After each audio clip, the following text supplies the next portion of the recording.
Zoe Russell. I'm one of the BAMSA team, and I'll be presenting this paper, Serious Leisure Experiences in a Mind Sport, Elite Player Motivations and Participation in Tournament Bridge. The paper was written by myself, Professor Samantha Punch and Elizabeth Graham. So this paper arose from the findings of a sociological study of bridge conducted by Professor Samantha Punch involving 52 interviews with elite players of bridge spanning the US and UK, as well as some players from Europe. The Bridge project set out to understand elite bridge as a serious leisure pursuit, and this paper presents an analysis related to the specific question of what motivates players of elite bridge. Our aim was to bring to light the complex dynamics of the elite social world. In exploring motivations in the wider context of players' careers and commitment to the pursuit, we utilised the serious leisure perspective, developed by Stebbins, and specifically we draw herein on the concepts of rewards and costs. So elite bridge hasn't been explicitly analysed through leisure theory or the serious leisure perspective, which offers a conceptual approach to understanding leisure careers, concerned as it is with motivations for participating in particular pursuits. Scott 2012 argued that there is a logic to marry the recreation specialisation and serious leisure perspectives, given the linkage between the qualities of the SLP and recreation specialisation. These qualities essentially measure the same things within the context of gradations of seriousness, which ultimately relates to the personal meaning and attachment attending to participation in complex leisure activities. So we took a multi-paradigmatic approach to leisure experience, and we also drew on the work of Gallant et al. 2013, who have critiqued the many dichotomies in leisure research and suggest re-envisioning leisure as a complex experience situated in its socio-political context. This emphasises the social construction of experience and represents a sociological approach to leisure, embedded in wider societal discourses, institutions and structures. We also drew on the social world perspective of Lee 2020, which explores how social organisation and process shape a leisure world and its members' experiences. Lee's 2020 discussion of social worlds refers back to Scott and Godby's 1994 work as an example of the differentiation of social worlds between social and tournament bridge.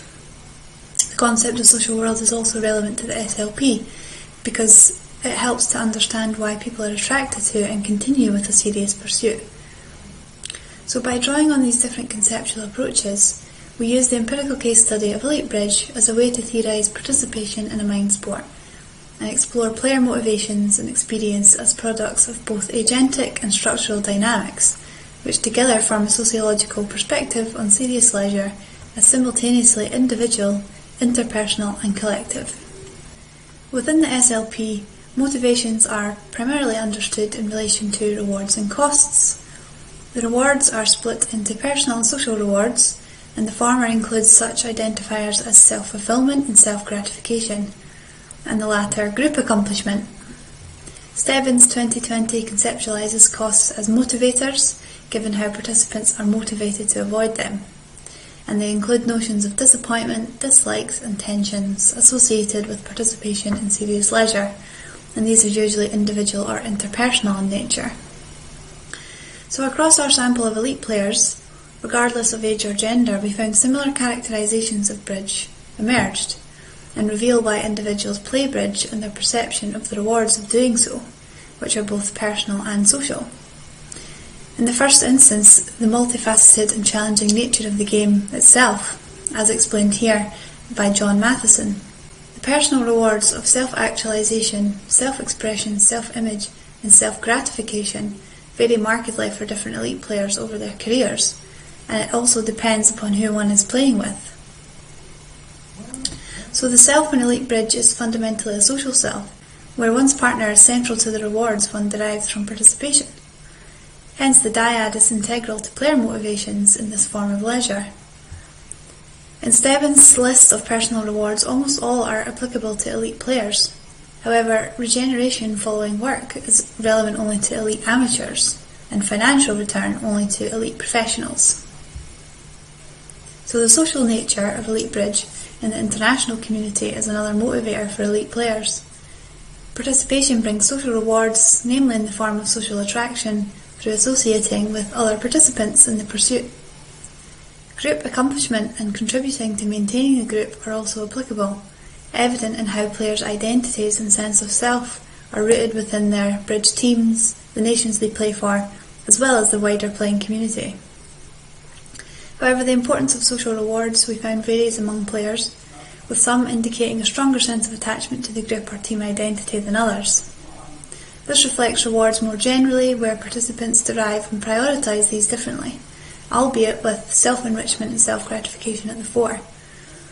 The possibilities for group rewards in Elite Bridge are complicated by hierarchies within teams, including sponsorship dynamics and skill levels, as well as competition between teams, which could breed conflict, jealousy and dislike as much as solidarity and shared identity. Social rewards are thus shaped by the wider cultural context of teams and their playing ethos alongside the specific dynamics of a team. This conveys how motivations are not innate but derived from interaction with other people in the act of serious leisure. So in Elite Bridge, motivations are tied to the performance of a complex social game with strong interpersonal dynamics, hierarchies and geographic variations, which affect the manifestation of rewards. For Elite Bridge, a key cost is the experience of losing matches and feeling one has not performed to the best of their ability. This is especially true for narrow losses, which can be bitterly disappointing, such as coming second in the last hurdle of a tournament. This contrasts with the possibility of experiencing rewards such as flow from playing well, even if one does not win. So the cost of losing varies for elite players and can change over time. For example, disappointment can lessen with repeated exposure. The partnership element of bridge is also key to the costs of participation, which are interpersonal in nature. For example, having to play with a partner that one does not necessarily want to. Costs are not solely borne by individuals, nor can they be understood out with social interaction. So there's possible conflict and tensions within and between bridge partnerships. The costs of participation include the intense interpersonal dynamics and difficulties that arise in partnership relations. Hence the dyad, as well as being a positive motivator for participation in leisure, is also a cost.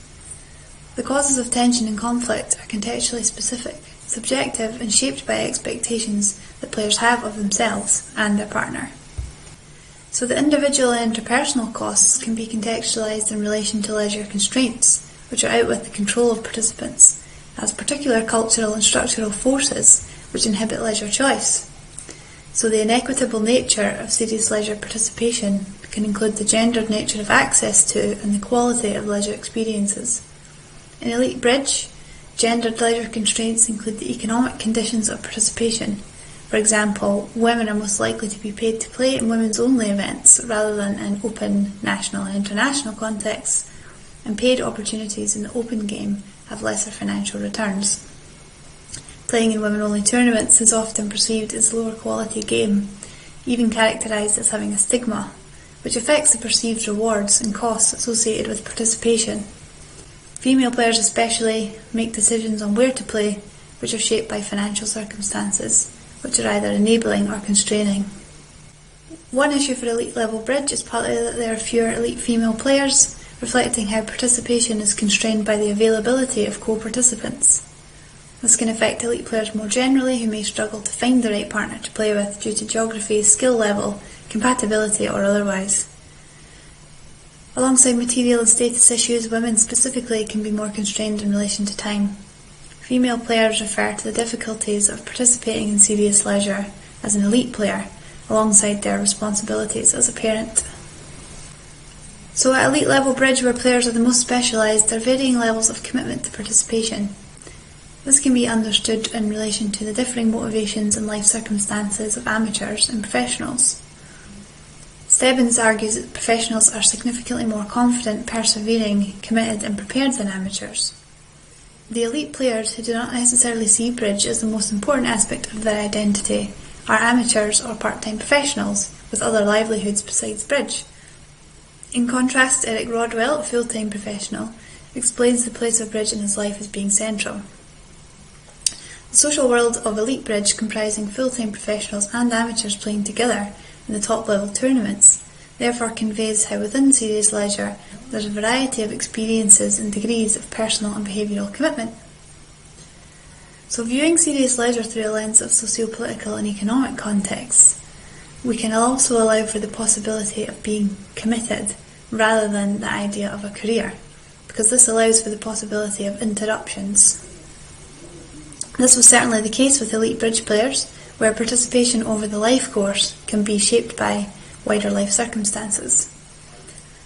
So for elite bridge, it remains useful to retain the concept of career and to use notions of commitment as part of understanding the complexity of players' leisure experiences. It captures the dynamics of both agency and structure that shape their participation. We also found evidence of career contingencies which emanate from changes in leisure or work environments or personal circumstances.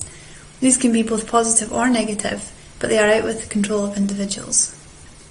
The main factor here is the geographic diversity for players, where, for example, Scandinavian players might have to travel to the US or more recently China in order to play as paid professionals.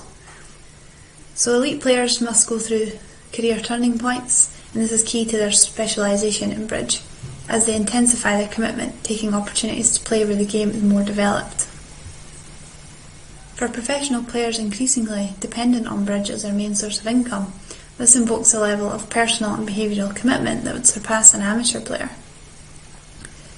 However, the idea of specialising in skills and knowledge is a bit more complex. Playing full-time professionally certainly offers the time and space to acquire more skill and knowledge, but it does not necessarily mean professionals have more skill than amateurs.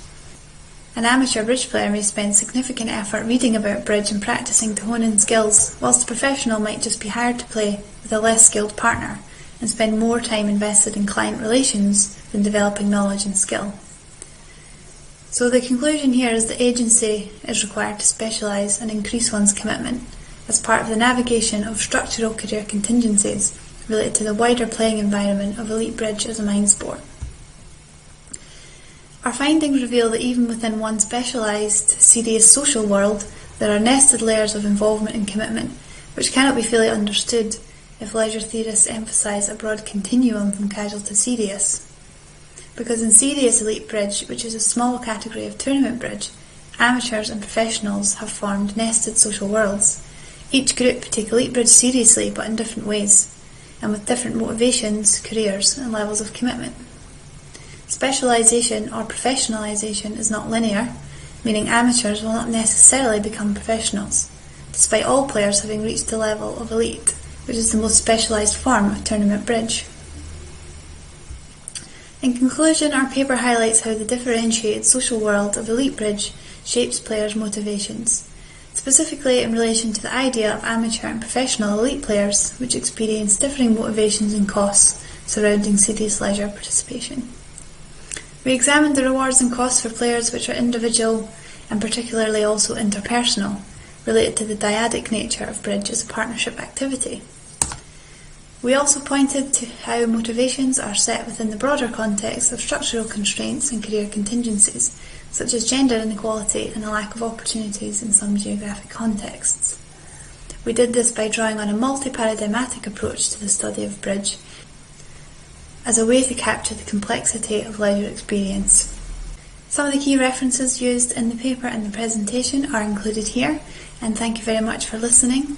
I'd also like to thank the funders who have supported the work of the BAMSA team throughout.